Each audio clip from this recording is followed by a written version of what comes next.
Mu gihe hari abavuga ko bababajwe n'uko hari ibinyobwa byakuwe ku isoko, ADEPR yo yishimiye ifungwa ry'inganda zengaga inzoga zitujuje ubuziranenge.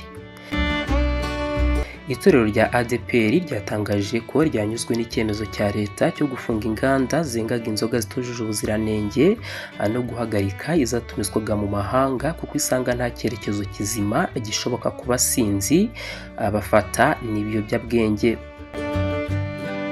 Ibi byavugiwe i Kigali mu kiganiro n'itangazamakuru gitegura igiterane kizwi nka Rwanda Shima Imana kizaba kuri tariki ya 16 Kanama 2026.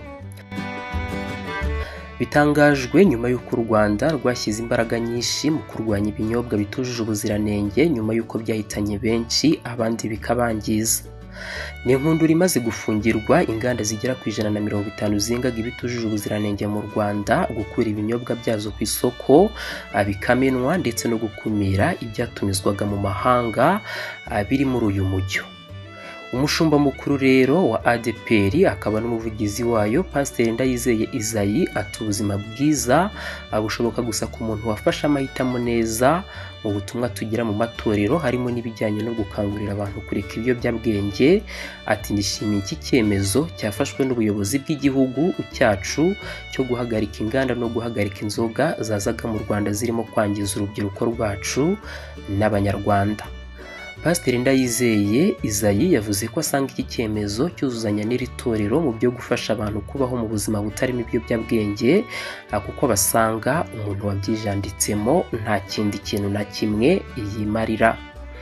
Aturebye umusore cyangwa umukobwa utanywa ibiyobyabwenge, utananywa urumogi, utanywa inzoga cyangwa utari umusinzi abasha gutekereza neza ku bikorwa bye, agira icyerekezo n'amahitamo kuko ibyo akoze byose abitekerezaho. Ati hari abatekereza ko iyo abantu banyoye aribwo banezerwa bakishima, ariko kwishima udafite ubwenge ntabwo waba wishimye. Ingaruka z'ibiyobyabwenge ni nyinshi cyane.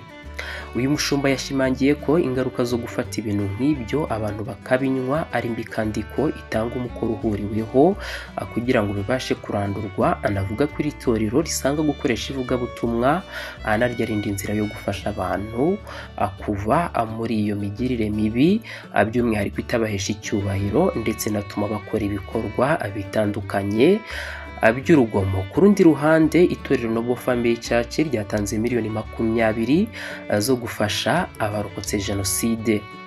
Binyuze mu muryango wa Women Foundation Ministries, itorero rya Noble Family Church ryatanze impano ya miliyoni 20 zo gusana inzu z'abarokotse jenoside yakorewe abatutsi mu Rwanda mu 1994. Ibi byabereye mu giterane ngarukamwaka gitegurwa n'uyu muryango cyitwa All Women Together Conference, cyatangijwe ku mugaragaro kuri wa 11 Kanama 2026, kikaba kizamara iminsi 5, kikaba kibera muri Big Arena mu mujyi wa Kigali.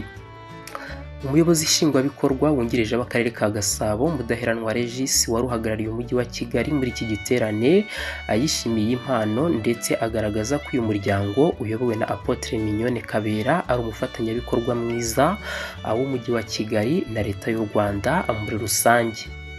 Apotre Mignone Kabera yambwiye yuko bashaka gusanira abantu. Ati dufite abacitse ku icumu, ubafite inzu 45 zimeze nabi muri Kinyinya, abazasanaho inzu 7 bihwanye na miliyoni 20 z'amafaranga y'u Rwanda abashaka gutanga uyu munsi.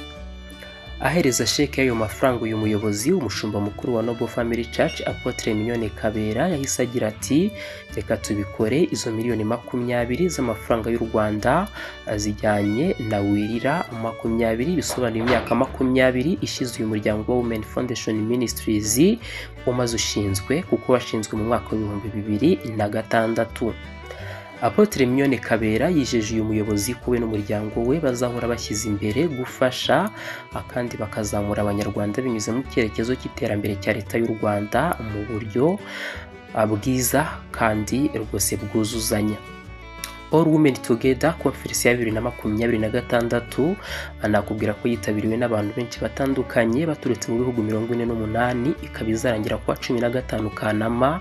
Abazwi cyane bitabiriye umunsi wa mbere wayo abarimo Pasteur Dr Antoine Rutayisire ndetse n'abandi abatandukanye. Ubwo iki giterane rero cyaberaga muri Kigali Convention Center mu mwaka ushize, nibwo uyu muryango wari wahaye umujyi wa Kigali miliyoni 15 zo gufasha batishoboye mu bikorwa byo gusakara ubwiherero ndetse n'ibindi bigiye bitandukanye.